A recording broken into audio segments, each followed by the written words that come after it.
हिंद दोस्तों, स्वागत है एक बार फिर से। आज दिन भर की तमाम बड़ी खबरों में पहली अपडेट में जानेंगे। राहुल गांधी ने पीएम मोदी पर बोला जबरदस्त हमला। बोले पीएम मोदी मणिपुर नहीं गए क्योंकि वो मणिपुर को हिंदुस्तान का हिस्सा नहीं मानते। तो वहीं राहुल गांधी के बयान पर लोकसभा में भारी हंगामा। बोले बीजेपी ने की भारत माता की हत्या, रावण की तरह मोदी भी सिर्फ दो लोगों की सुनते हैं। तो वहीं स्मृति ईरानी ने राहुल गांधी पर बोला जबरदस्त हमला। बोली जब कश्मीर में मां बहनों की इज्जत लूटी जा रही थी तब आप कहां थे। तो वहीं आम आदमी पार्टी सांसद राघव चड्ढा के खिलाफ दर्ज हो सकती है एफआईआर।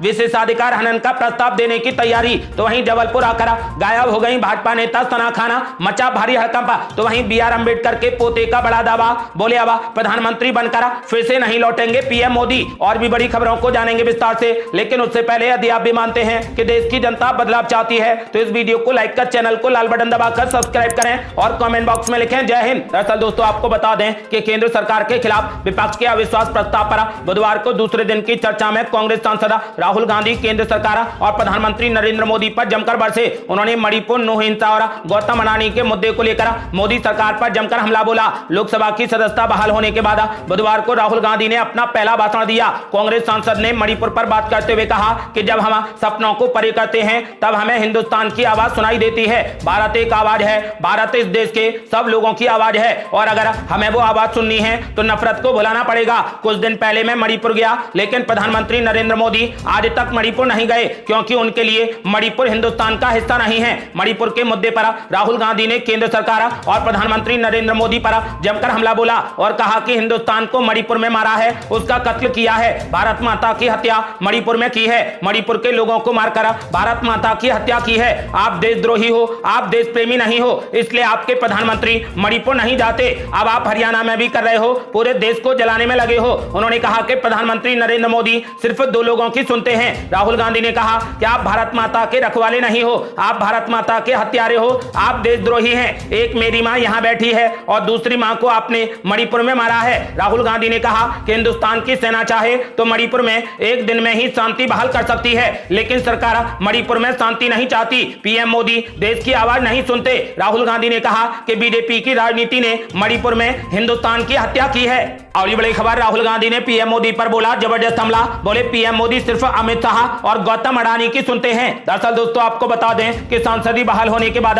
पहली बार लोकसभा में बोलते हुए राहुल गांधी ने प्रधानमंत्री नरेंद्र मोदी और बीजेपी पर तीखा हमला बोला। सरकार के खिलाफ अविश्वास प्रस्ताव पर बहस में हिस्सा लेते हुए राहुल गांधी ने कहा कि रावण भी दो लोगों की सुनता था और वो दो लोग थे, कुंभकर्ण और मेघनाथ। उन्होंने कहा कि मोदी भी दो लोगों की सुनते हैं और वो दो लोग हैं अमित शाह और अडानी। उन्होंने कहा कि लंका को हनुमान ने नहीं जलाया बल्कि रावण के अहंकार ने जलाया। इसके साथ ही राहुल गांधी ने कहा कि बीजेपी ने मणिपुर में देश की हत्या की है और आप लोग देशद्रोही हो।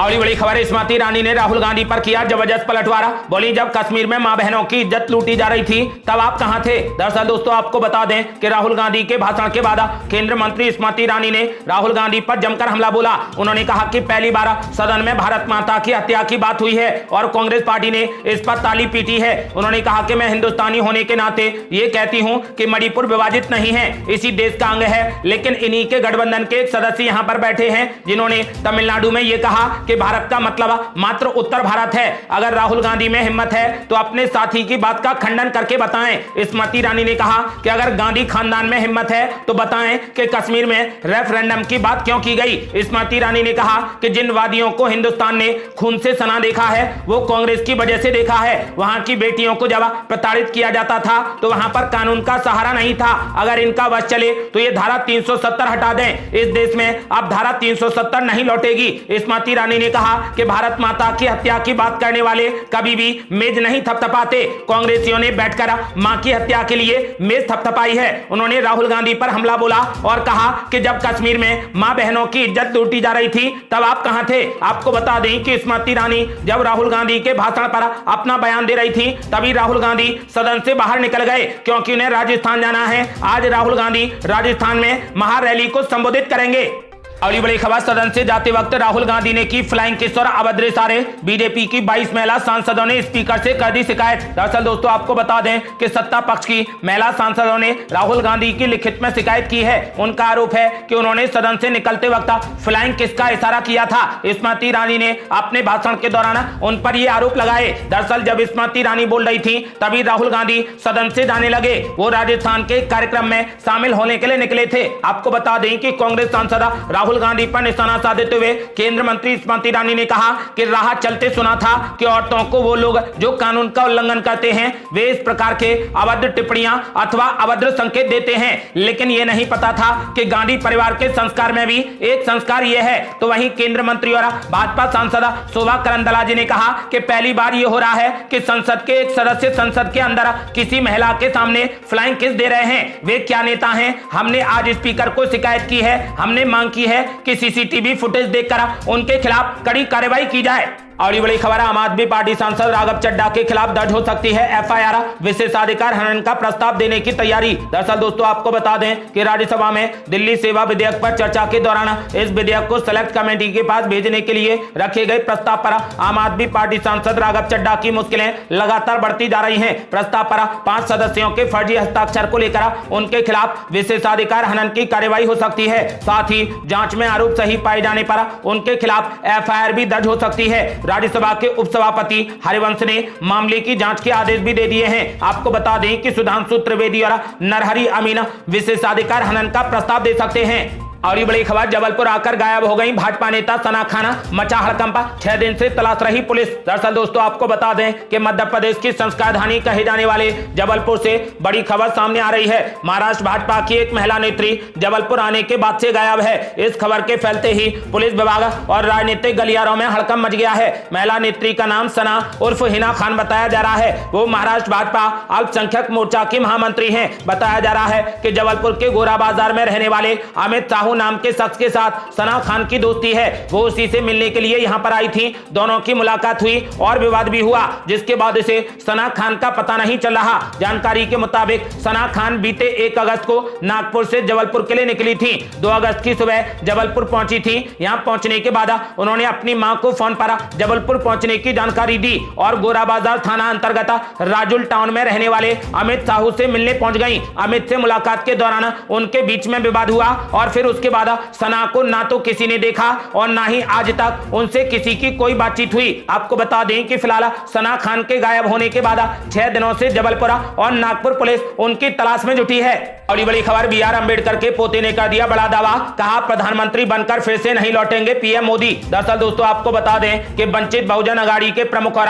संविधान निर्माता बाबा साहेब अम्बेडकर के पोते प्रकाश अम्बेडकर ने अगले साल होने वाले लोकसभा चुनाव 2024 में पीएम मोदी को लेकर बड़ा दावा कर दिया है। उन्होंने कहा कि नरेंद्र मोदी आगामी चुनाव के बाद प्रधानमंत्री के रूप में वापस नहीं लौटेंगे। प्रकाश अम्बेडकर ने बीजेपी और आरएसएस पर आरोप लगाते हुए कहा कि वे सिर्फ हिंदू मुस्लिम को बांटना चाहते हैं। उनको लगता है कि ऐसा करके वो आगामी चुनाव जीत सकते हैं। महाराष्ट्र के सोलापुर में एक संबोधन के दौरान अम्बेडकर ने कहा कि बीजेपी और आरएसएस का एकमात्र एजेंडा देश में दंगे भड़काना है। राज्यसभा और लोकसभा के सांसद रह चुके प्रकाश अम्बेडकर ने कहा कि वो ये नहीं जानते कि अगले साल चुनाव के बाद कौन सरकार बनाएगा, लेकिन 2024 में एक बड़ा बदलाव होने वाला है। उनके मुताबिक पीएम नरेंद्र मोदी तो हरगिज तीसरी बार प्रधानमंत्री नहीं बनेंगे। बीजेपी के 10 साल के डर वाली शासन के जाने से आखिरकार देश में शांति होगी। प्रकाश अम्बेडकर ने कहा कि बीजेपी और आरएसएस का एकमात्र एजेंडा देश में दंगे भड़काना है। उन्होंने ऐलान कर दिया है कि प्रधानमंत्री नरेंद्र मोदी किसी भी कीमत पर तीसरी बार प्रधानमंत्री नहीं बनेंगे। और बड़ी खबर है, हेमंत विश्व शर्मा के बयान पर कांग्रेस पार्टी ने किया पलटवार, कहा बीजेपी की वॉशिंग मशीन के प्रोडक्ट हैं शर्मा। दरअसल दोस्तों आपको बता दें कि मणिपुर हिंसा के मुद्दे को लेकर कांग्रेस और बीजेपी नेता हेमंत विश्व शर्मा आमने सामने आ गए हैं। एक तरफ असम के मुख्यमंत्री हेमंत विश्व शर्मा इस मुद्दे पर विपक्ष को जमकर घेर रहे हैं, तो वहीं विपक्ष की तरफ से भी लगातार पलटवार किया जा रहा है। हेमंत विश्व शर्मा ने कांग्रेस पर हमला बोलते हुए कहा कि पूर्वोत्तर में कांग्रेस पार्टी के हाथ खून से रंगे हैं। तो वहीं इस बयान पर कांग्रेस पार्टी ने उनकी जमकर आलोचना की और उन्हें बीजेपी की वॉशिंग मशीन का प्रोडक्ट बता दिया। हेमंत विश्व शर्मा पर पलटवार करते हुए कांग्रेस महासचिव जयराम रमेश ने कहा कि असम के मुख्यमंत्री बीजेपी की वॉशिंग मशीन के प्रोडक्ट हैं। और ये बड़ी खबर, राहुल गांधी को मिल गया सरकारी बंगला। बीजेपी ने बताया प्रधानमंत्री मोदी का बड़प्पन, तो कांग्रेस ने किया पलटवार, कहा ये उनकी पैतृक संपत्ति नहीं है। दरअसल दोस्तों आपको बता दें कि कांग्रेस नेता राहुल गांधी की लोकसभा सदस्यता बहाल होने के एक दिन बाद मंगलवार को उन्हें उनका पुराना सरकारी बंगला वापस मिल गया। इस पर गोरखपुर से भाजपा सांसद रवि किशन ने कहा कि ये पीएम मोदी का बड़प्पन है जो स्टे के बाद भी आपको बंगला दे दिया। इस पर कांग्रेस पार्टी ने पलटवार करते हुए कहा कि बंगला प्रधानमंत्री मोदी की कोई निजी संपत्ति नहीं है। मोदी सरनेम मामले में राहुल गांधी की सजा पर रोक लगने के बाद उनकी लोकसभा सदस्यता बहाल कर दी गई है। इसके एक दिन बाद ही लोकसभा की हाउसिंग कमेटी ने उन्हें वापस उनका पुराना सरकारी बंगला दे दिया है। आपको बता दें कि इस पर रवि किशन ने कहा कि यह पीएम मोदी का बड़प्पन है, तो कांग्रेस पार्टी ने पलटवार करते हुए कहा कि यह पीएम मोदी की कोई निजी संपत्ति नहीं है। और ये बड़ी खबर, पीएम नरेंद्र मोदी ने एक बार फिर विपक्ष पर बोला बड़ा हमला। बोले देश भ्रष्टाचार, वंशवाद और तुष्टीकरण को भारत छोड़ने के लिए कह रहा है। दरअसल दोस्तों आपको बता दें कि भारत छोड़ो आंदोलन के 81 साल पूरे होने पर भारतीय जनता पार्टी एक महाअभियान शुरू करने जा रही है। 21 दिनों तक चलने वाले इस अभियान की शुरुआत संसद में लगी गांधी जी की प्रतिमा से आज शुरू की जाएगी। आपको बता दें कि गौरतलब है कि 9 अगस्त 1942 को अंग्रेजों के खिलाफ महात्मा गांधी ने भारत छोड़ो आंदोलन की शुरुआत की थी। आज इसके 81 साल पूरे हो गए हैं। प्रधानमंत्री नरेंद्र मोदी ने बुधवार को महात्मा गांधी द्वारा किए गए भारत छोड़ो आंदोलन को याद करते हुए कहा कि भारत अब भ्रष्टाचार, वंशवाद और तुष्टीकरण के खिलाफ एक स्वर में बोल रहा है। पीएम मोदी ने विपक्ष पर परोक्ष रूप से ऐसे समय में निशाना साधा जब सत्तारूढ़ भाजपा आज से इसी तर्ज पर देश भर में कार्यक्रमों का आयोजन कर रही है। आपको बता दें कि प्रधानमंत्री नरेंद्र मोदी लगातार कह रहे हैं कि देश अब भ्रष्टाचार, तुष्टीकरण को भारत छोड़ने के लिए कह रहा है। और ये बड़ी खबर, केरल का नाम बदलकर केरलम करने का प्रस्ताव सर्वसम्मति से पारित, लेफ्ट सरकार ने किया था पेश। दरअसल दोस्तों आपको बता दें कि केरल विधानसभा ने राज्य का नाम आधिकारिक रूप से बदलकर केरलम करने का केंद्र से आग्रह करने संबंधी प्रस्ताव बुधवार को सर्वसम्मति से पारित कर दिया। आपको बता दें कि यह प्रस्ताव मुख्यमंत्री पिनरई विजयन ने पेश किया। उन्होंने केंद्र सरकार से भारत के संविधान की 8वीं अनुसूची में शामिल सभी भाषाओं में राज्य का नाम बदलकर केरलम करने का आग्रह किया। इस प्रस्ताव को कांग्रेस के नेतृत्व वाले विपक्षी यूडीएफ ने किसी संशोधन या बदलाव का सुझाव दिए बगैर स्वीकार कर लिया। इसके बाद अध्यक्ष एएन शमसीर ने हाथ उठाकर दिए गए समर्थन के आधार पर इसे विधानसभा द्वारा सर्वसम्मति से पारित प्रस्ताव घोषित कर दिया। और ये बड़ी खबर, आज से शुरू होगा मेरी माटी मेरा देश अभियान। देश भर की पंचायतों की मिट्टी से बनेगी अमृत वाटिका। दरअसल दोस्तों आपको बता दें कि आजादी का अमृत महोत्सव के तहत आज से मेरी माटी मेरा देश अभियान शुरू होगा। 30 अगस्त तक सभी पंचायतों और ब्लॉक स्तर पर कार्यक्रम आयोजित किए जाएंगे। इनका समापन दिल्ली के कर्तव्य पथ पर होगा। देश भर की पंचायतों की मिट्टी से दिल्ली के कर्तव्य पथ पर अमृत वाटिका बनेगी। ये स्वतंत्रता, एकता और अखंडता में योगदान देने वाले नायकों को समर्पित आजादी का अमृत महोत्सव स्मारक होगा। इसके अलावा गांव में तालाबों के संरक्षण के मकसद से उनके किनारे देश व कर्तव्य के लिए जान देने वाले शहीदों के नाम पर स्मारक भी बनाए जाएंगे। संस्कृति मंत्रालय ने एक बड़ा बयान देते हुए कहा कि आजादी का अमृत महोत्सव 12 मार्च 2021 से शुरू हुआ और पूरे भारत में आयोजित 2 लाख से अधिक कार्यक्रमों के साथ इसमें व्यापक सार्वजनिक भागीदारी देखी गई। मेरी माटी मेरा देश अभियान के हिस्से के रूप में देश के लिए अपने प्राण न्यौछावर करने वाले वीरों को श्रद्धांजलि देने के लिए 9 से 30 अगस्त तक गांव, ब्लॉक, राज्य और